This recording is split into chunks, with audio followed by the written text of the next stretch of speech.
Last week was our first playoff game, and my plaque psoriasis was so itchy under all my gear. Sometimes just thinking about scratching could take me out of the moment. And then my doctor told me I could get clearer skin with a pill called Otezla. Otezla Apremilast is a prescription medicine used to treat adult patients with plaque psoriasis for whom phototherapy or systemic therapy is appropriate. Otezla can help you get clearer skin after just 4 months. Okay, ready for the next game. Talking to my doctor about a pill was a total game changer. Don't use Otezla if you're allergic to it. Get medical help right away if you have trouble breathing or swallowing, swelling of the face, lips, tongue, throat, or arms. Severe diarrhea, nausea or vomiting, depression, suicidal thoughts, or weight loss can happen. Tell your doctor if any of these occur and if you have a history of depression or suicidal thoughts. Live in the moment. Ask your doctor about Otezla. Call 1-844-4-OTEZLA or visit Otezla.com for prescribing info about cost, and more.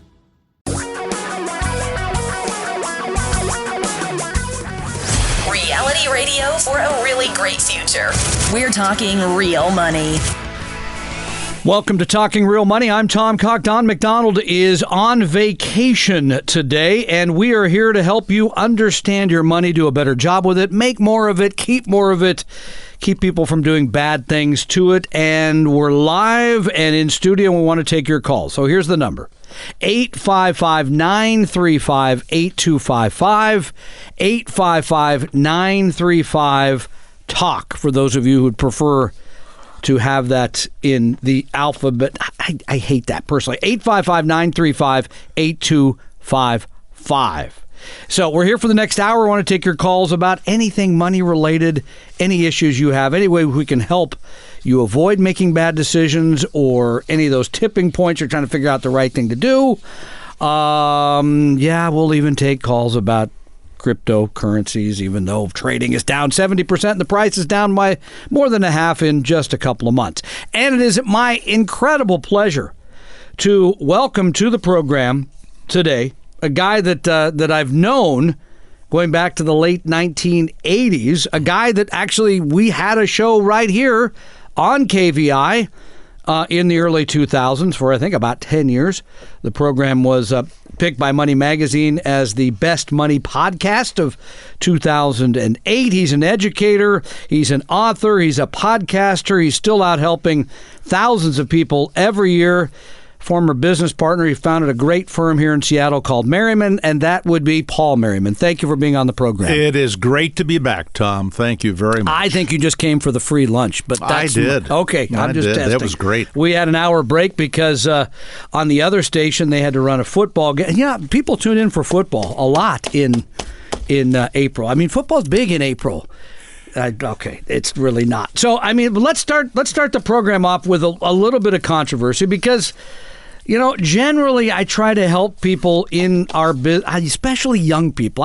We need more young people, right? Because they're the future. No, that's bad quote. But no, but because right. I'm going to be old one day and I want them to be able to take care of me, right? I mean, we need more young people to keep paying into Social Security so I get my Social Security. But we need more young because this business, to be completely honest with you, has been very white Anglo-Saxon. And number two, it's getting old. I mean, the people that are the advisors are getting kind of old. Even I hate to say it now, barely 60 years old. So our time getting up every morning at 4:15 and going to work is getting less. Hopefully theirs is getting more. So I like trying to help young people in this business, but sometimes it doesn't always work out the best. Now, I'll give you an example. So this week, I thought I was helping somebody, but it turns out they didn't think so because they had a post up on a social media site, not Facebook, but a different one where you can find, I'll go ahead and say it's LinkedIn. I'm on LinkedIn. And are you on LinkedIn? I am. Okay. So we're probably linked up. And so I don't post. I think the last thing I posted was a silly video I made in Mexico where they wouldn't let me into a soccer stadium. I don't put a lot of stuff up there, but I read it. I'm curious, see what other people are doing. And this young person had put a post about going and helping high school students, which I think is great because we got to get young people, really young people, figuring out money and making good decisions. And he talked about the fact that he was going there to help them, but as part of that, he was going to have a contest. Now, Guess what kind of contest that was? Of course, I know. You know. I know because the rest of the story. It's what it's what the whole educational system believes is the way that you get kids involved, and that is they have a stock picking contest. Right, you pick Apple instead of Microsoft or Costco instead of Amazon, whatever it is. You get your 3 stocks, and we're going to look at these in a month or a week or a year, and you're the winner. Good job. I can still remember my brother picking McDonald's in about 1972. I think he probably did. That was probably a good pick in 1972. But anyway, he wrote that post. I responded. Maybe I shouldn't have. I said, thank you for helping young people, but please don't tell them that picking stocks is investing, because it's not. And within an hour, he wrote me and called me a name, which wasn't very nice. And then he wrote our human resources department and called me another name, which wasn't very nice, which I'm not going to mention here because this is a family radio station. So I guess maybe I shouldn't have said anything. Maybe it was inappropriate. But I'm really down on stock picking contests. I think it sends all the wrong messages to people, because picking stocks is not investing. It is speculating. I called it gambling in another place, and you corrected me. Maybe so, because picking Amazon is not a gamble, but it is a speculation. The only reason you pick and I remember you telling this at a Rotary presentation a couple of years ago. The only reason you pick individual stocks is to make more than the market, right? I mean, there is no other reason to own these companies other than I want to make more than just settling for an index fund. So I wrote that. The other part that I really hate is, when you at 15 you're told investing is I got to pick the right stocks. We try to be the guys at the other end when you're 55 to correct your poor behavior and tell you, no, it's okay to just own the market and get index like mutual fund returns. People don't at their heart believe that, because this is not what they were told 40 years earlier. That's my take. Well, and there's more to that story because we were having lunch with your Taylor, your son. Yes. And I think he only came for the free lunch. Maybe that was it. But he shared his experience at school with the stock picking game, and he did well, I think, using mutual funds rather than individual companies. But more importantly, his girlfriend lost 60% of the value of her portfolio. Now, she runs our portfolio department, by the way. I should say that, and she's got some great picks. Let me tell you right now. But here's the bottom line: unlike a lot of people, if they have that first experience be bad, whether it's hypothetical or real time, they could conclude that stocks are a bad place to be. That you can be hurt by owning stocks. That's a terrible message for a young person to get. Yeah, and we see this sometimes, right? That people, they do something for a while, it doesn't work, and then they say, well, I did investing doesn't work. Right. Now you're 30, and I don't want to invest because, hey, I did that and it doesn't make money. And you missed 10 years, the right. 10 best years of investing you'll ever have because of all the time that you have with that first 10 years. Yeah, I just wish. How about a contest about how much do I need to save for the rest of my life? Or, better yet, how do I save? Well, how do I mean, there's a lot of ways to save, right? If you're a teenager and you have an income, you could start a Roth IRA. Well, you could use right. Acorns. You could just have the money come right out of your pocket. There's a lot of ways to do that. Yes, and as you and I were talking this morning, we have this upcoming retire meet in Everett. We do. At May 5th. That would be 2 weeks from today. And yes, you've sir. asked me to speak. And we're excited to have you there. And I'm going to be speaking about the best steps to take, the best decisions you can make. In that presentation, I am going to release the best step that I have ever learned about being a successful investor. No, I'm not going to give it to you here. It's a tease. It's worth tease. more than All that. Right. Okay. All right. Well, we got people waiting on the phones. Let's go to them. This is a long-distance call, so we better pick it up quickly. Line 1 is Don. Is it the Don? Yeah. Oh my goodness. Yeah, We couldn't shake him. I have to know what they called you. I can't say I have to This know. is not the Howard Stern show. Would you like it? Sounds Come like. on, I can't take it. What? Look, I would tell you what it sounds like, but I'm not allowed. I don't think you're allowed to do it sounds like. I think you could, actually. You could? Yeah, sure. Well, are you a fisherman, Don? No, but I know I've some of my best friends are fishermen. Do you think they know what a bass hole is? For fishermen. Oh, yeah. bass hole. That's where the deep. Yeah, that's the deep holes underneath the logs. That's right. Where you drop your line and there you catch a bass. You feel that's better? That's it. You feel better, and then the other one sounds like a pen, like a Bic pen. It sounds like Bic. So, all right. Okay. You getting Is this all it takes to get you back from vacation, Don? He was so excited to hear. It's just like, I'm listening, I'm going, oh, Tom got nailed by somebody. That's so great. Yeah. That makes your vacation. Well, give us an update. We have a couple minutes before you got to go to break. Don is in New Zealand on, I'm using air quotes now, vacation, because apparently you're not too relaxed. But tell us what you've been doing. I was reading. It's Sunday morning in New Zealand. I was having a cup of coffee, reading the Wall Street Journal, and listening to Talking Real Money. Okay. Well, everybody should do that Sunday morning in New Zealand. Where in New Zealand are you, Don? I am sitting at the foot of the Fox Glacier on the west coast of the South Island. Wow. So you've already made the trek from one island to another?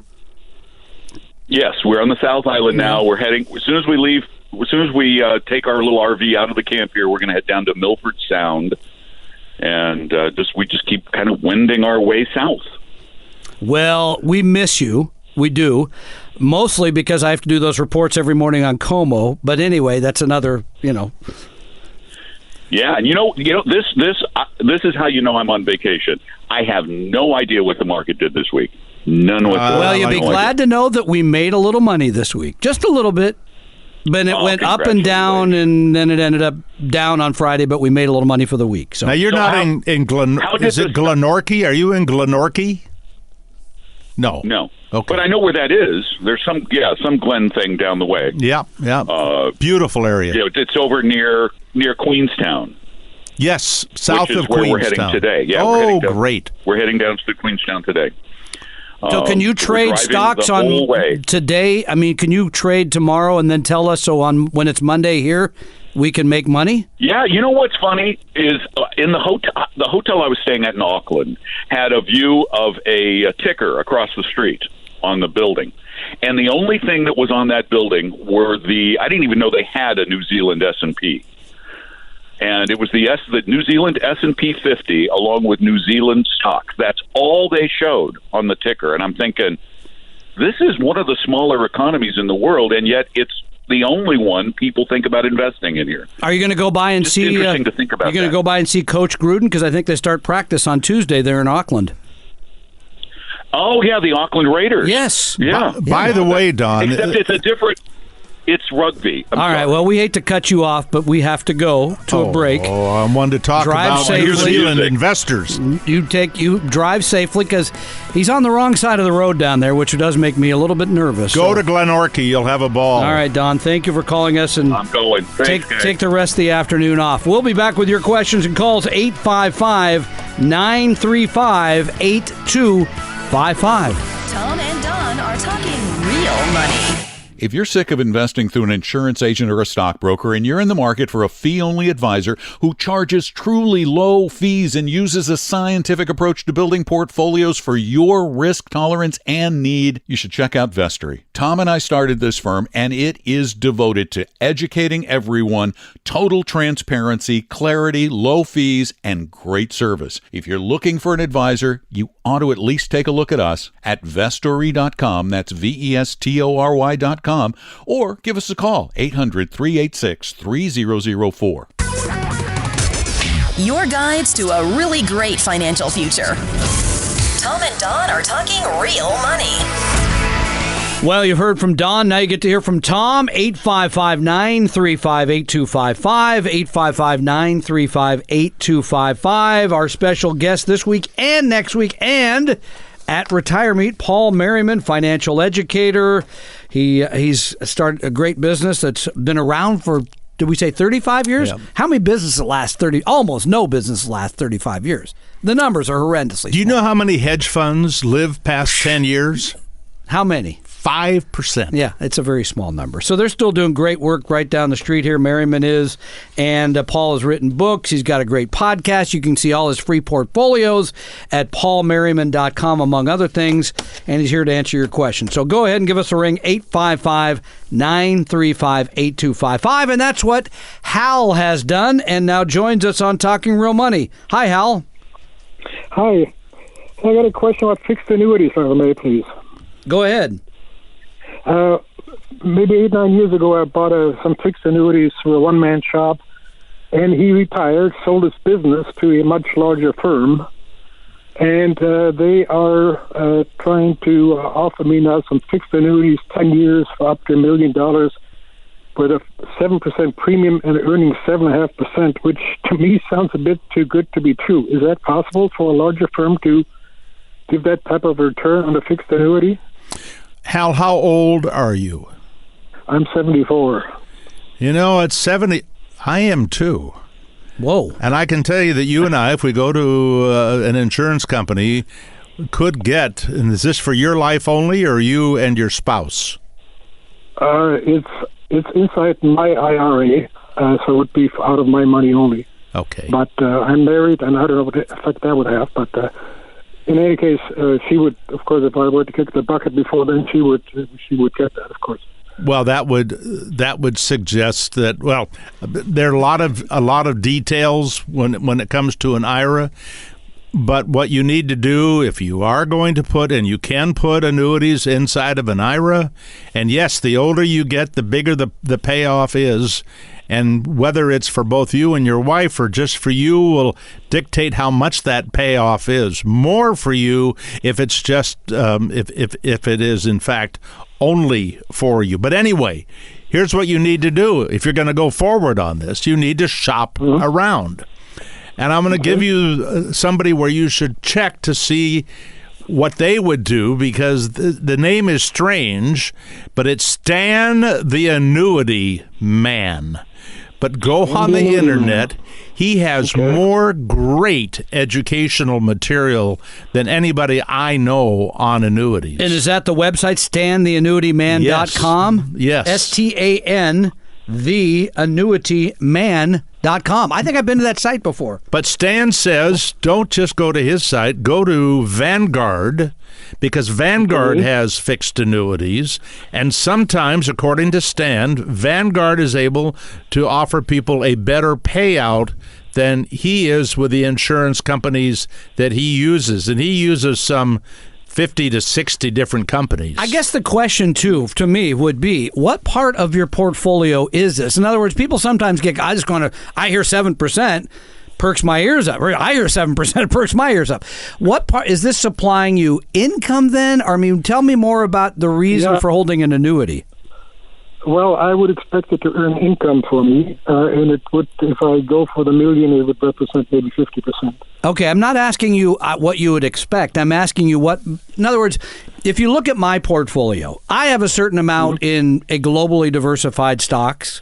I have a little bit in bonds because I'm going to work another 10 years, so I'm okay with the volatility of the market. And then when I retire, I'm going to be able to clearly say, this part of my portfolio is invested away to provide income to pay me. This part of the portfolio is set up to grow, to have things continue to go up. I'm asking you for if this makes up 50% of your overall holdings, are you owning this so that it will write you a check every month to pay for your lifestyle? Right. Well, and keep in mind, Tom, that the beauty of the annuity for people who it's appropriate for, because it's a small number of people, percentage-wise, that it's appropriate for. But especially at 74. Well, here's the thing. There's nowhere else in the industry that you can get as big a payoff as you can from the annuities, remembering that in Hal's case, after he has died and his wife has died, which let's say is in the next 5 or 10 years. I mean, not your money. I know how my body looks right now and how long I'm. You made it all the way up the elevator. Right. Don't sell yourself short. Your son was holding my arm, but the bottom line is that a lot of people are willing to exchange that big payoff for the possibility of having nothing left over. I mean, remember, it's the insurance company's money. That's it. That's the part you got to pay, and that's why I don't like it at 74. But here's what Hal does have. Hal does have half of his money in things that are evidently growing, right, Hal? All right, I got him in Vanguard with in mutual funds. And yeah. Okay. All right. So he's looking for that for his kids. Why not just take that and put that into a bond fund at Vanguard? Because he won't get 7.5%. No, you will not get 7.5%. But it's not your money anymore. Well, that's the decision people are willing to make. I mean, in a sense, it's like a pension. That's true. And if you die, it's over. That's true. Yeah. Okay.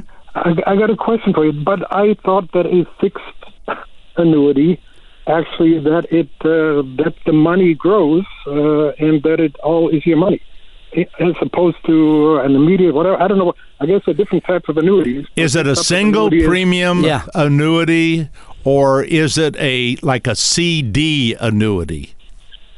The current one that I have right now through some insurance companies is I gave them X money, and every year I get currently a 3.5% back on it. Right, but pulled out, which I let go. Yeah. But my understanding is that the interest plus my initial money is all still mine. It's not like buying an annuity that like a pension type stuff, It may or may not be from what you've told me about the payout. I can't believe it because of that big payout. I can't believe that it's your money anymore. That's right. That's my question. That is a single premium annuity life. And here's what you have going for you. I'm guessing you have a lot of money at Vanguard, right? I kept 3/4 of my money right there now. Okay. And you told us about how much you were talking about on the fixed annuity, which means you qualify for a free consultation at Vanguard if that's what you want to do. And Vanguard will tell you whether or not it's the appropriate thing to do. It's a good point. And by the way, I don't know how you guys work in this regard, Tom. We'll sit down with it. I mean, we'll sit down and look at because we have people that have been in the insurance business. They'll look at it and say yes or no or maybe. So, annuities, fixed annuities with good insurance companies are a commodity. Right. And so you want to get the best payout in a high-grade insurance company if that's what you're choosing. But I think that the folks may have, if they implied that if you died, for example, in a year, that everybody would get all this money. I'm not buying it. I don't think so. Well, that's what puzzles me because the returns seem to be too high for that. And exactly. And generally, when you give the money to the insurance company and they give you that big payout, it's no longer your money. Generally. Not every policy. I get it. That you got to look at the fine print. Hal, thank you for your question. It's a great question. Good luck to you, Hal. And again, yes, thanks for calling. And we'd love to take your call, 855-935-8255. And you make a very good point. You have $700,000, whatever it is, at Vanguard. Call them up. They'll help you. I mean, they'd love to hear from you. Yeah. So, and they have qualified people there that will look at that policy and say, here's the good news, here's the bad news. I mean, they'll lay it out there for you. So, with that high a payout, I really wonder if it's still yours. Those products are so complex, right, that even people in the industry have a hard time understanding them. If it is a single premium annuity life, it's the simplest one in the business. True. That's true. It doesn't have all those underlying, well, you get this much of the market and it's capped off here. I've been around for a while and I can't figure all those things out. So, okay. So before we go to the news at the bottom of the hour, you mentioned you're going to be speaking 2 weeks from today at Retire Meet in Everett. It's going to be a great event. You're doing the 10 things. 10 decisions guaranteed to change your financial future. Wow. Guaranteed. Guaranteed. And which isn't a word we get to use a lot in this business. Well, wait a minute. It might be better or it might be worse, but I guarantee it will be different. Well, give us a tease. Give us one of them. Well, I mean, this huge decision is how much you're willing to pay for expenses inside of a mutual fund. Wow. All of the academic research says that the shortest distance to getting higher returns is to have mutual funds with lower expenses. And, of course, what does that tend to lead us to? Index funds. And what's a low expense in a mutual fund? How much? Well, it's in a regular mutual fund, an average for an equity fund could be 1%, okay? Wow. Average. You can get that same and better returns, by the way, better performance, and pay less than 0.1%. That's talking about compounding 90 basis points, right. 91/100ths of 1%. Yep. For the rest of your life. If not for you to enjoy, what about children and charities? But what do you hire a manager who can put you more in Amazon and less in GE? Doesn't that make sense? Well, there actually is no evidence that it makes sense, and the reason is because all of this, well, yes, wait a minute, let me take that back. Okay. I know that over the last 15 years, if you looked at the S&P 500 and you looked at mutual funds that are actively managed to do the same thing, 10% at the end of 15 years have been able to do better than the benchmark Done itself. better than the S&P 500 right, got it. The index. Okay? Right, got it. Okay. In other words, you had to pick the ones, though. You had to pick the one out of 10 right. That would do better. And I don't know how to do that. The academic industry doesn't know how to do that. Wall Street Why not? doesn't know. Why is it so hard? Because the future is unknown. Okay. And people talk like they know what's going to happen. The reality is the past, and what's happened in the past is way more meaningful than the story we make up in our head or some guru makes up in their head about what's going to happen. People want to think that somebody can put it all together for the future. I think you can put it all together based on the past, have a higher probability of getting a good return, and have the right amount of fixed income to address their risk tolerance. That's what you're looking for. And we'll come back. We'll talk about the guy who did put it together for a lot of years. Guy named Warren Buffett. I mean, he's recognized as the best stock picker of our generation, whatever you want to. Are we in the same generation? No, I'm not saying. Anyway, the guy who really is known for seeing the future, picking the right companies, investing in those in a way that is better than the index per se. And we'll talk about how he's done the last 15 years because it's an interesting topic. Your questions and calls as well, 855-935-8255, 855-935-TALK. As we continue here on Talking Real Money, I'm Tom Cock. Paul Merriman is our special guest, and we'll be right back.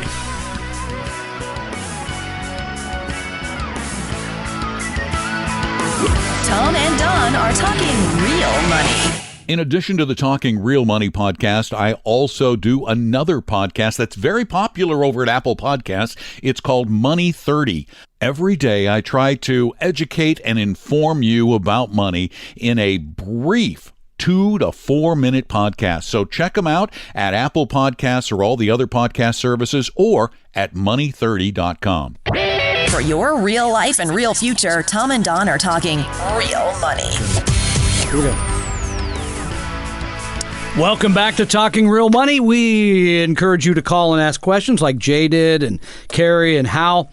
We'll talk about pretty much anything money related because this is the show about your dough. 855, I stole that from Don. 855-935-8255. Yes, that's a toll-free number. Every number is a toll-free number. You got a cell phone, it's a toll-free number. I don't know. 855-935-8255.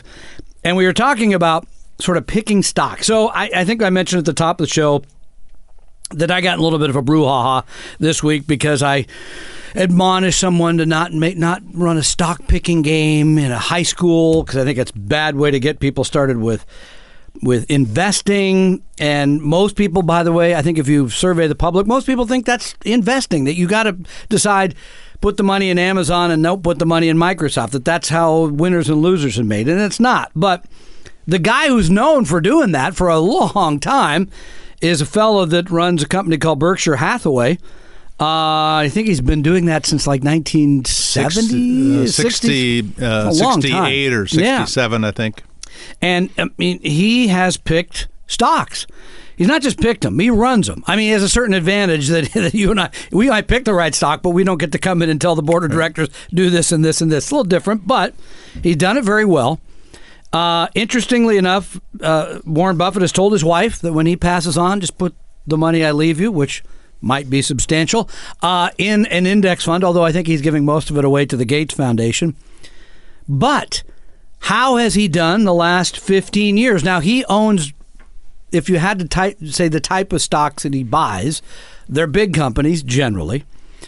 And these, we're looking, when we say big, market capitalization, the number of shares outstanding times the share price. But they are somewhat distressed companies. They're in industries that are out of favor. They might have had a problem recently. I think didn't he loan Goldman Sachs like $10 billion in 2008 at like 10%? I don't remember the amount, but it was big. It was big. And 10%. I mean, that's a good loan if you get your money back, right? That's a good way to get your money paid. So he owns large U.S., what we would call value companies. So it's fair to take his returns and compare them to just owning the whole bunch of large U.S. value, not picking stocks, just owning that, what we would call asset class.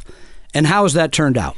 Well, as of yesterday's close, according to Morningstar, the premier database for the public, and it's all free at Morningstar.com, his compound rate of return for 15 years has been 10%, which it turns out good. is the same return as the S&P 500. Wow. Excuse me. But you took more risk to own his fund, probably. Yes, you did. Because you own a lot fewer securities, for one thing. That's correct. Yeah. And the S&P is a combination of recognized growth and value stocks. Yeah. But there are index funds that represent large cap value, small cap value, international large cap and small cap value. There's even an index fund for emerging market value companies. I own it. So I do too. Oh. You know, okay. Mine's bigger than yours. I was going to go there, but I decided to let it go. No. But it's interesting to note that for that same 15 years, the large cap value fund at Dimensional Funds, which is a huge index house, passively managed funds, compounded at 10.9. The small cap value fund, 12.1. Ooh. The international large cap value, 9.7. So you're thinking internationals didn't do as well because as that's the what US. you heard, especially since the Great Recession. Don't own those lousy international markets. Well, it turns out that international small cap value companies, remember, they're supposed to get a premium because they're more risky, 12.8, and the emerging market value fund, 13.8. All you had to do is expose your money to lousy companies in crummy countries, and you made more money. That's really surprising to hear. You know, they're not crummy companies. I want to make sure that I don't want Warren challenged Buffett. People, in today's parlance. Okay, pardon me. But as you know, bricks and mortar companies aren't as exciting as the high tech Google. I got all mine in crypto stuff, so you know that. So I'm making some real money. But it turns out, and I've recommended this for some time for young people, to be all value. And if you spread the money amongst big, small, U.S., international, and a slice of emerging markets, 11.6 versus Buffett's 10. 11.6 versus Buffett's 10. And you have and that doesn't. Now I want to stop you there, because when I tell people that, that's like going to a sale that was 20% off, or I saw this other one that's 15%. That's not a big difference. 1.5% over a long period of time is a huge difference. Here's what I teach my high school or college students. If you can get an extra 0.5%, 8.5 instead of 8, and you put away $5,000 a year for 40 years. How much? You will have, getting 8.5%, almost $2 million more over a lifetime. Wow. So, I mean, there's a number. Half of 1%. I mean, so, the things at the edges, They do make it. They do, and the other work that you did early today, before we go to the calls, is you compared a Vanguard portfolio, which is people listening to us know. We'd send you all the time to Vanguard. I think Vanguard's a very fine, fun family. The expenses are low, well diversified. You can buy most of the asset classes, but you did a great comparison between Vanguard's funds and the funds operated by a firm called Dimensional Funds, which is not available directly to the public. You have to use an advisor. They don't want hot money. They don't want people buying and selling, which, by the way, I think is added to the returns. But Dimensional has managed to outperform Vanguard in the same period of time. And that's only because they build their indexes in a different way. They're not indexes, right? I mean, an index is really a recognized, like the S&P 500. But what if you had an index that wasn't the Russell 2000 small cap, okay? What if it was all small caps total? Good point. It wouldn't have to be the 2000, and there are some reasons why it gives the managers some huge advantages to go beyond just the 2000. And they don't have to recharacterize the way. I mean, they don't have to play by Wall Street's rules. So there's a whole lot of reasons it makes sense. They've been very successful. Now I think the 7th largest mutual fund family in the world, something like that. So that you don't know about. All right, let's go to the phones. Our telephone number is 855-935-8255, and we go to Alan. Thank you for joining us here on Talking Real Money. How can we help you today? Hi, good afternoon. I got a really strange question in that how much money can one have? I've been investing for 40 years. I'm getting ready to retire.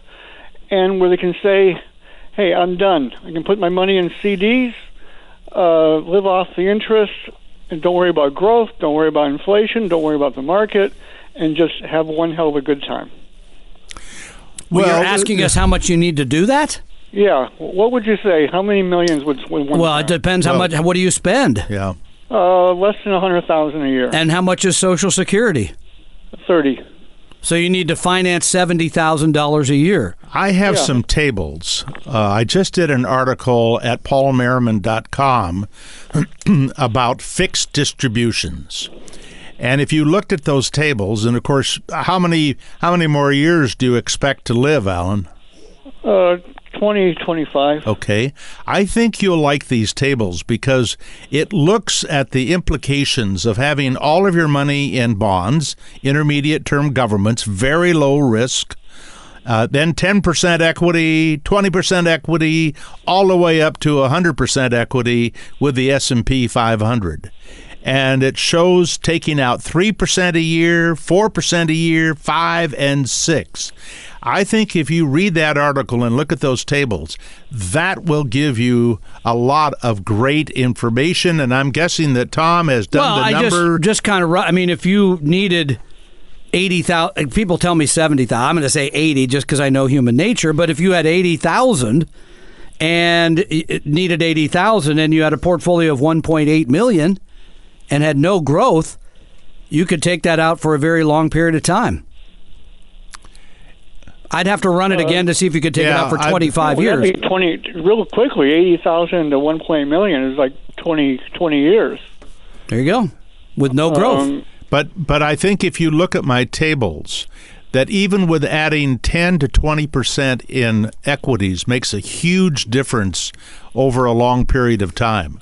Are you interested in leaving anything for other people? Not really. Okay. No charities would be of any particular interest to your alma mater or to help kids get through college? My kids are fine, but they'll have what's left over. Okay.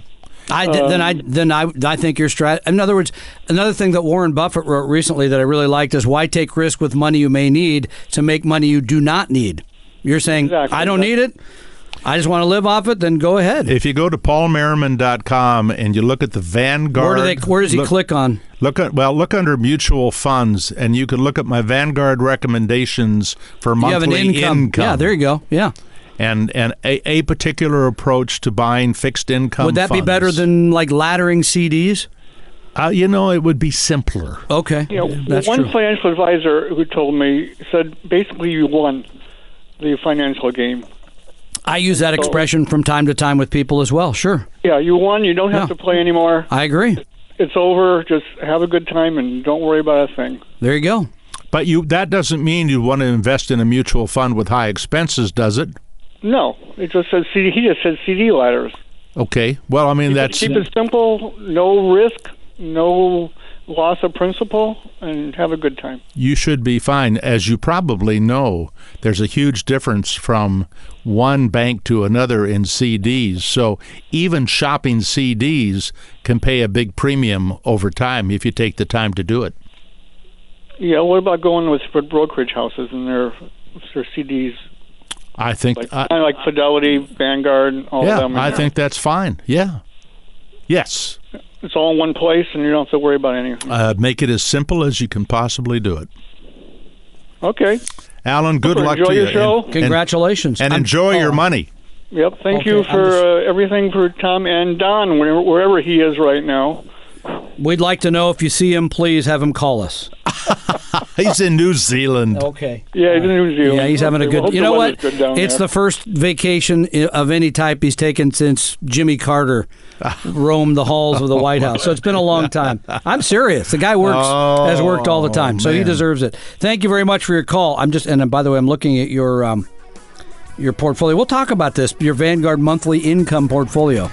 I got it pulled up here. We can talk about these funds. That might be an interesting thing because a lot of people, whether or not they have as much money as Alan, they don't want to take risk after they retire. I don't want to look at the market or think about Trump or all the rest. It makes me nervous. 855-935-8255. 855-935-TALK. More on Talking Real Money.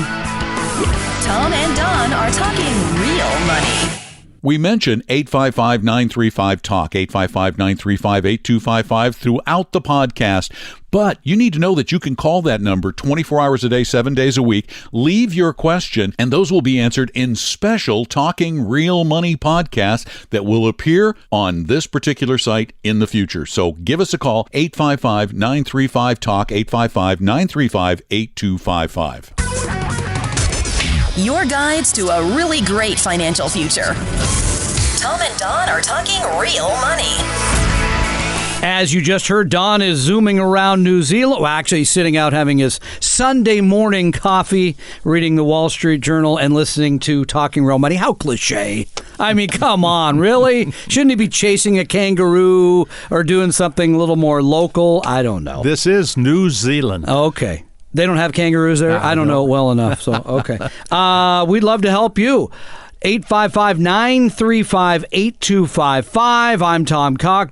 Paul Merriman is here and just doing a great job. And you're going to be speaking on Bainbridge next week. Yes, the 26th. Wow, it's coming up. It's a 2-hour presentation. It is aimed at anybody who's in a 401k and wanting to figure out how to do better. In fact, part of the presentation includes 25 different ways you can improve your 401k return. Now, you don't just come there for the 2-hour presentation. Oh, we're going to get the whole Bainbridge Chamber of Commerce pitch again. You come early and you see this amazing art museum. Okay, what kind of art?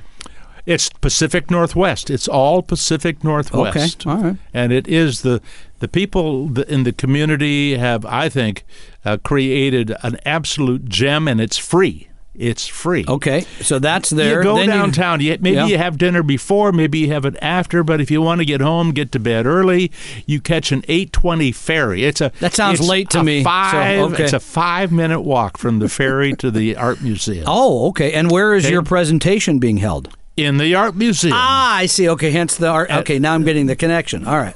And the Pacific Northwest And it costs nothing. And it costs nothing. Wow.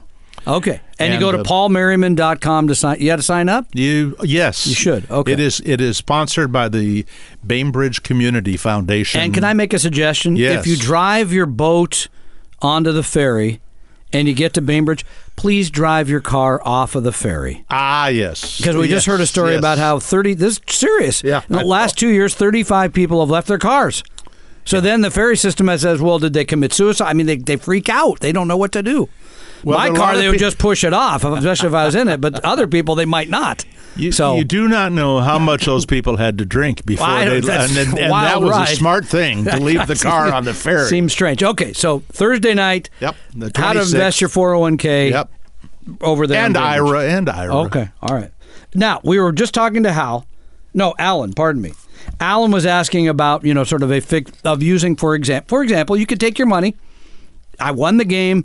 All I need is I just want a little interest off the money. I don't care about growth. I don't care if things go up. Okay. He was saying laddering CDs. You've got on your website here, paulmerriman.com, you've got the Vanguard monthly income portfolio, which includes one of my favorite funds, the Vanguard short-term bond corporate bond fund. You've got the Vanguard intermediate term corporate bonds. You've got the Vanguard Ginnie Mae and the Vanguard high yield corporate, which gives my heart a little palpitation, but that's another topic. So this is designed to produce how much in income? Well, it's going to be over 3.5%. Which sounds pretty good. Okay. And what you've got there is what we think in terms of a laddered CD in a way. You've got some short, you've got some intermediate, you've got some government, you've got some corporate, the Ginnie Mae, so that you've got a mix of levels of risk in terms of the fixed income securities, different maturities. And do you have to rebalance this at all? I mean, don't have to. So it just sits there. And you don't care about the idea is you're willing to live off of the income that comes off, and you don't need it like Alan did need the money. Hal needed the money. Alan didn't. Okay, but it's for people who do not want any equities in their portfolio, but they want to do better than CDs, because he's not going to get 3.5% in a laddered CD. I think I just looked at Bankrate and it was a little over 2. Yeah. For something in the relatively short term. Okay, so and you can do this in a regular taxable account, or could you do this in an IRA? You could do this in an IRA, and you could, in a taxable account, if you wanted to, you could do it with tax-exempt bonds. You're not going to get that kind of a payout. And the assumption is... What is the Vanguard Intermediate Muni Fund paying now? I honestly don't remember, Tom. You can look that up. But the reality is that somebody who just needs the income to come off of this probably isn't in a real high tax bracket. Now, it's possible somebody who had a ton of money could, in fact, have a tax problem. Just because you're in bonds doesn't mean you're going to have that you're not going to have a tax problem. But that is the ad approach. And again, for people who are willing to have as little as 20% in equities, the return, even using intermediate term bonds, has historically been better than that combination of fixed income with very little additional risk. But it's a challenge for some people to have any equities in their portfolio. I understand that. The equity markets are volatile. If you own the Vanguard Intermediate Term VWITX, a muni bond fund, your SEC 30-day yield is 2.3. So you're right, it's less. Yeah. It's probably less bumpy too in some ways, right? Well, it'd be less bumpy certainly than the high yield corporate bond fund. Right. But when you have all four of them in there, it's probably not a huge up and down. And for people who are worried about high yield, yes, they went down in 2008, and the next year they skyrocketed. Yeah, no, in 2000, yeah, right, yeah. It's a different ride, but what you're looking for is not the ride of principal, but the cash flow that comes in. I mean, that has to be your focus if you're a low-risk investor. Okay, well, speaking of low-risk investor, I mean, you're a guy who has spent, you started Merriman the company in 1983. I think I have that right. 35 years this year. Mm-hmm. You have not been running it for a decade or so. I think it's something like that. Yeah, somewhere in that area. That's probably after you cleaned up guys like me. Sold it in 2012. Yeah. Okay, guys. Anyway, and yet you're still running around the countryside doing all this stuff. How come? When I sold the business, I started a foundation, a financial education foundation, and so all of my work is about helping people do this better, particularly for do-it-yourselfers. I sponsor a class at Western And is that still being taught? Oh, yeah. Okay. Full What's it called now? It's Personal Investing 216. Okay. And it's because it used to be like investing for non-hedge fund managers or something.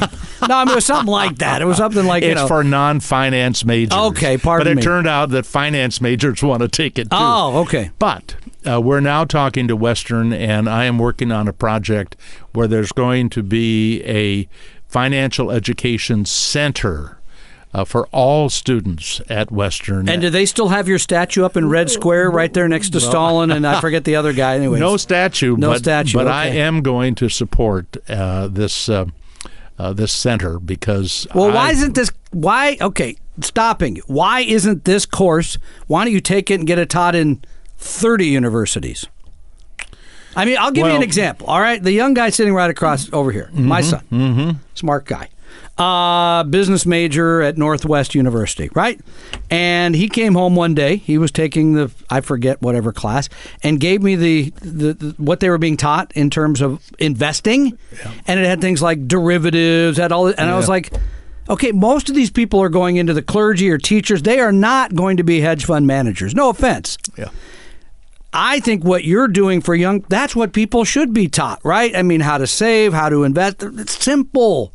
Why don't we have more of this in the public university system today? Well, it is coming. And in fact, this summer I am teaching teachers K through 12 across the state of Washington how to teach investing. Oh, by the way, my fourth grader has a Roth IRA. Oh, I love that. Yeah, there you go. I love that. There you go. She worked in your wife's... She did. Oh, that's wonderful. Yep. Good. Family-owned business, so you can make money if underage, et cetera, et cetera. So. Yeah. So I'm not going to ask what you made her do. That wouldn't be good. But her fingers, she can't feel the end of her fingers anymore. Those ovens are like 900 degrees or something.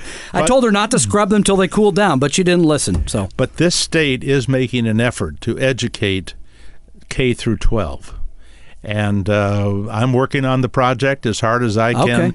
Okay. When you start talking about going beyond the state borders, my wife gets very unhappy because she knows how many hours I work right now. I know. I completed filming 20 videos at Western, which will be out in a few months. These are like what? 3 to 6 minutes each about how to invest. So young people, even though I still work for old people who are trying to What's old now? I just want to know. Am I on the old list? No, you're not there yet. You're a young guy. I appreciate it.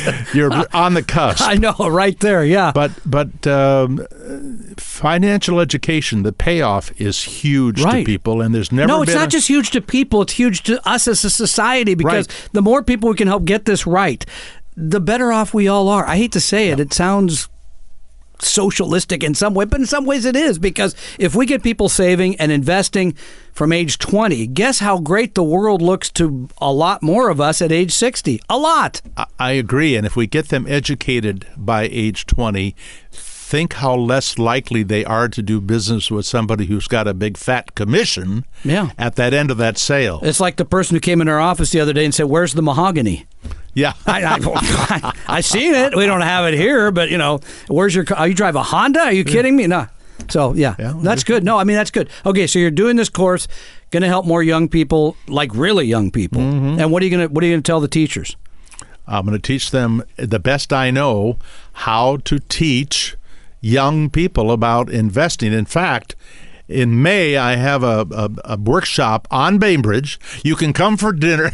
You got the art thing? It's the same thing. Yeah. Except it's going to be for parents, grandparents, and kids who are 16 to 25. And wow. I'm going to be talking to those kids. I'm going to teach them how to borrow money from their grandparents and their parents in order to start their IRA when they are 18 years old. You like what you're hearing? You're going to hear more of it next week when we come back when we're talking real money. And you can hear Paul in person at Retire Meet in Everett on Saturday, May 5th. Go to retiremeet.com to sign up. We just have a few tickets left. We'll see you in a couple of Saturdays. Thanks for joining us here on Talking Real Money. Tom and Don are talking real money. We hope you realize advise that the information provided on Talking Real Money is for educational and hopefully enjoyable purposes only. Providing personalized financial planning or investing advice takes time, so please consult with a really good fee-only fiduciary investment, tax, or legal advisor. We know a good one. Investing must always involve risk. In other words, you can and probably will lose money at times. Also, as much as you want it, no one can accurately and consistently predict the future. So past performance doesn't tell you a darn thing about what the future will bring. Unlike many other programs that say something similar, Talking Real Money is not trying to get you to buy or sell any financial products or securities. Instead, the program is provided as a public service by Vestry, a fee-only registered investment advisor. Thanks for listening, and please visit TalkingRealMoney.com for more information and disclosures. That should keep the lawyers happy.